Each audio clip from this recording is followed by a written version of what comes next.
Bonjour à toutes et tous, bienvenue dans les coulisses du Grand Lyon. Mon invité du jour, Sébastien Michel, bonjour. Bonjour. Vous êtes le maire d'Écully. On sait par ailleurs que vous êtes un grand défenseur de la semaine de 4 jours. Tout à Elle avait fait. été mise en place à la métropole. Vous l'aviez votée, vous, en septembre à Écully. Depuis, elle fait les émules. Elle a été votée à Villeurbanne en décembre dernier et puis annoncée dans le discours de politique générale de Gabriel Attal. De les premières expériences de la semaine de 4 jours que vous avez pu mener, quel est l'intérêt de cette mesure? L'intérêt, je l'ai déjà exprimé, c'est que ça permet d'abord à nos agents d'avoir un meilleur équilibre entre leur vie professionnelle et leur vie personnelle. À Equili, vous le disiez, on a délibéré, on a mis les choses en place à partir du 1er janvier. Les services ont travaillé pour faire des propositions, service per service, pour voir ce qui pouvait être fait. Et moi, je suis très fier de voir qu'un certain nombre d'équipes ont basculé, tout en garantissant le même niveau de service public. Et c'est quand même un fondamental important. Donc on expérimente, on se donne quelques mois pour voir un petit peu comment ça va aboutir. Et puis en fonction des résultats, soit on continuera, soit on reviendra en arrière si on constate que concrètement ça ne fonctionne pas. Mais les premiers retours sont en tout cas très positifs. Et je Vous ne avez suis pas beaucoup surpris. d'agents qui basculent? Oh, on en a quelques-uns, c'est plusieurs dizaines. Et ce qui est intéressant, et je le disais, c'est qu'on s'inscrit dans un contexte plus global. On a vu qu'au Royaume-Uni, il y avait eu des résultats très très significatifs. Dans le monde de l'entreprise, de plus en plus franchissent le pas. J'ai été l'un des premiers, pour ne pas dire le premier dans ma famille politique, à pousser pour cette idée. Et je vois qu'elle fait aujourd'hui des émules, et donc je ne peux que m'en réjouir. Vous serez aujourd'hui, on a cru le comprendre, à Oulin-Pierre-Bénite pour soutenir Jérôme Moroge dans son combat contre la métropole. C'est la solidarité des maires de droite? C'est la solidarité des maires. Je rappelle que depuis déjà le début du mandat, on est plus de 45, 47, 49, j'ai même du mal à suivre parfois, maires, bien au-delà des maires de droite, qui contestent aujourd'hui la méthode dont fonctionne. Il n'y a pas de maire de gauche, hein. Non, mais ce que j'observe en tout cas, c'est qu'on a une métropole qui est aujourd'hui de plus en plus autoritaire. On le voit à Oulin-Pierre-Bénite. On a une métropole qui fracture, qui divise, qui oppose. Là où, à mon sens, dans le contexte qui est le nôtre, on aurait besoin au contraire de dialoguer, d'écouter, de trouver de la nuance, de travailler à des compromis. C'est en plus l'histoire de ce territoire, c'est ce fameux modèle lyonnais que certains évoquaient. Et je crois que c'est dangereux ce qui se passe parce qu'on est en train de rompre avec cette histoire. Et j'observe aussi, parce qu'on nous dit souvent que la loi MAPTAM fait que la métropole de Lyon est une collectivité de plein exercice. C'est une réalité.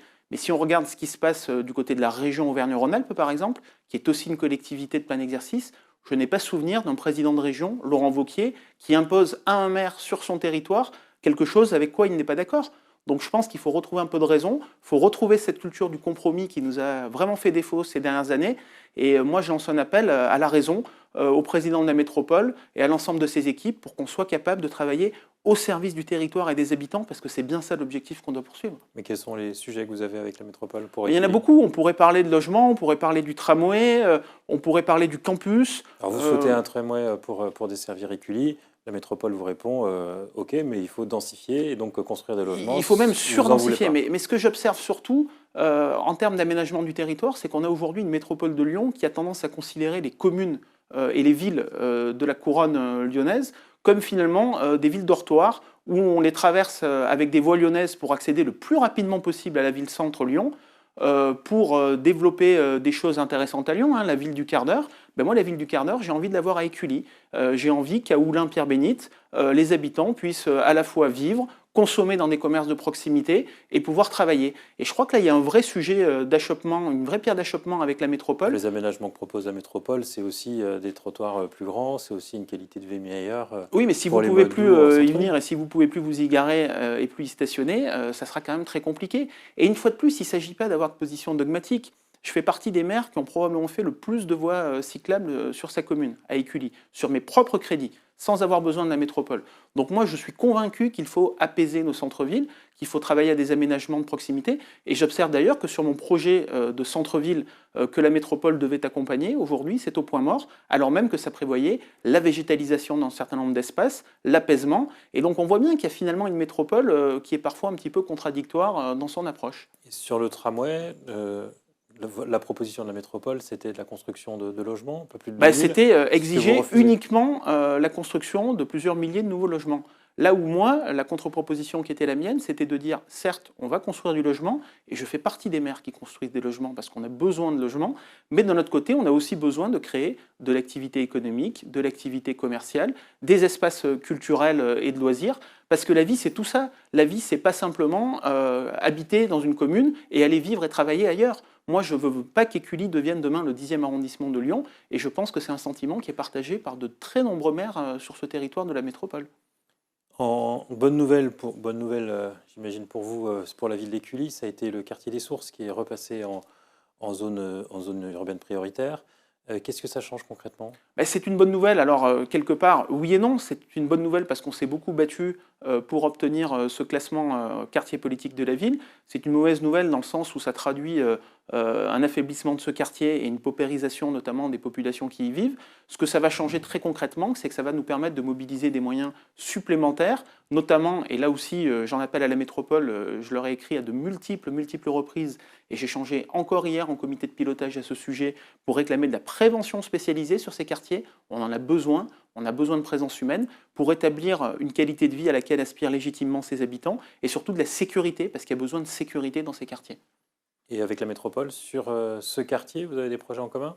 Ben, il y a des achoppements là encore, puisque la métropole n'envisage l'avenir du quartier uniquement par le prisme de la densification avec de l'habitat, là où je considère que sur ce quartier, comme sur le reste de la ville, il faut de l'activité économique, il faut du commerce, et surtout il faut le désenclaver en l'occurrence, et pas uniquement pour venir accéder à Lyon, mais pour pouvoir avoir des transversales qui fonctionnent, pour rattacher ce quartier à la ville d'Écully, puisqu'aujourd'hui il est séparé de la ville par une barrière géographique qui est l'autoroute.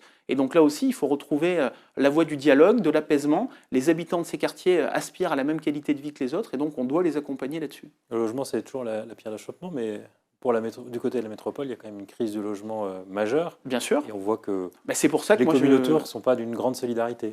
Moi, je fais partie de ces maires qui construisent des logements et qui continuent de vouloir en construire. Et parfois, on se retrouve bloqué par la métropole pour des problèmes de voirie, de largeur de voirie. Ce que j'ai du mal à comprendre, parce que vous le dites très justement, on a besoin de produire du logement. On en a besoin pour loger les gens qui n'arrivent plus à se loger sur la métropole. On en a besoin aussi pour redonner des perspectives à nos chefs d'entreprise, parce qu'on voit bien que le BTP est aujourd'hui en grande souffrance. Et donc, de ce point de vue-là, moi, je fais partie des maires qui construisent, qui continuent, et qui sont parfois freinés par la métropole sur ces sujets-là. Un mot de politique. En regardant vos réseaux sociaux, vous avez posté coup sur coup 2 photos de banquets. L'un d'Écully, vous offrez un repas gastronomique à tous les anciens et plus de 600 personnes, un très grand succès. Un autre avec un repas des militants LR, où il y avait quand même nettement moins de monde. On sait que votre parti a eu tendance à vous désespérer. Est-ce qu'il est moribond? Est-ce qu'il s'améliore? Je suis plein d'espoir. D'abord parce que localement, on a une nouvelle équipe autour de Jérémy Bréau, d'Alexandre Portier et de Pierre Oliver et moi-même. On est dans le bureau restreint et on a cette volonté de renouer avec le compagnonnage dans lequel on a été bercé. Moi, ça fait plus de 20 ans que je suis dans cette famille politique et j'ai parfois la nostalgie d'une époque où justement on était beaucoup plus nombreux sur ces banquets et on était capable de mobiliser des forces militantes très importantes. Et on en aura besoin, bien évidemment, pour pouvoir préparer les échéances à venir, les européennes dans un premier temps, et puis bien sûr les élections locales. Les militants ne sont pas revenus encore.